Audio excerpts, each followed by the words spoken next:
And China and India are speeding up negotiations, hoping to break a long-standing dispute over border issues. Officials have agreed to continue working to maintain the peace by strictly adhering to earlier established protocols. Both parties seeing the need to resolve a standoff along their shared border in the Himalayas. Ties have been strained since a clash in July in 2020 left at least 20 Indian soldiers and 4 Chinese personnel dead. Our foreign ministers from China and India have highlighted the need to find a solution and bring bilateral ties back on track. They met twice in July in Kazakhstan and on the sidelines of the Southeast Asian Bloc ASEAN Summit in Laos. Rebecca Bundhun explains why this conflict between China and India is so long drawn out.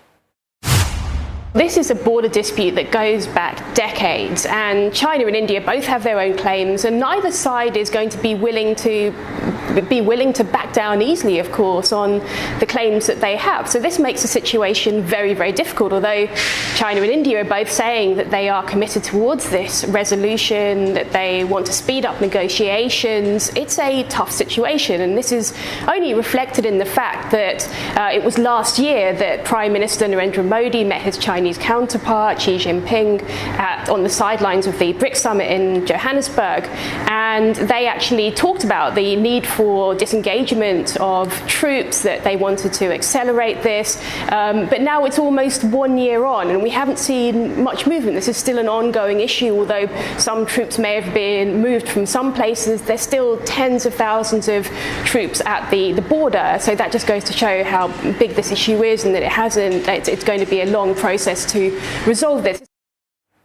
CNA's Olivia Siong looks at why, although it's a long, drawn-out process, the two countries have reason now to look to improve their ties.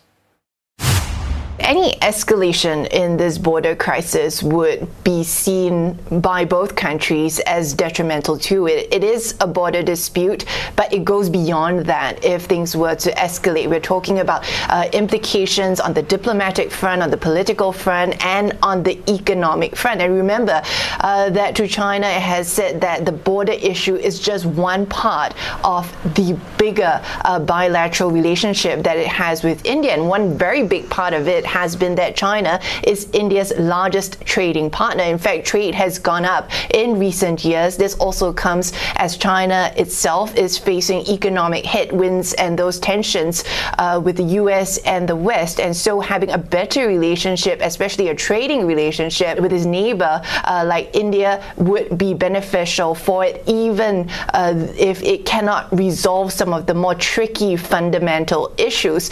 This also comes as China has increasingly tried to galvanize countries in what's known as the global south, which India is part of, and China trying to position itself as a leader of this part of the world as well. And we have seen China try to talk up how it's extended goodwill towards India, including facilitating visas for Indians to travel to China and people-to-people exchanges.